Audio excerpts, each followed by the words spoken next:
tu thama ke patuke ya geblau.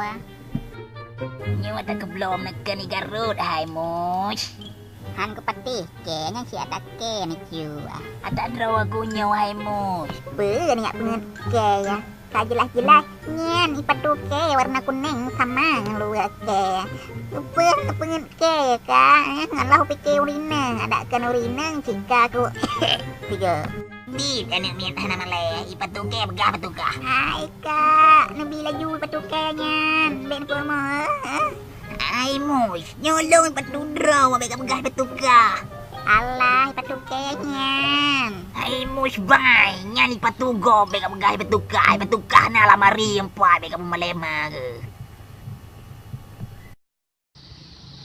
Assalamualaikum warahmatullahi wabarakatuh.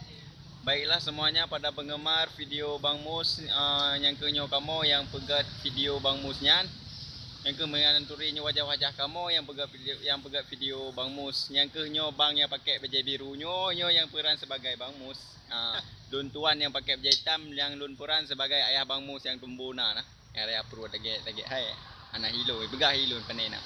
Yang ke mandum-mandum kamu lagi maaf kepada mandum penggemar YouTuber YouTube kamu mulai mungkin tutur na kata-kata kamu mungkin kurang senang ba urang dran kamu mulai beri tat ba urang dran mandum dan kamu pegah tipe tu mungkin mungkin roh kata-kata kamu mungkin kurang senang tu tak dengar kamu mulai beri tat ba mandum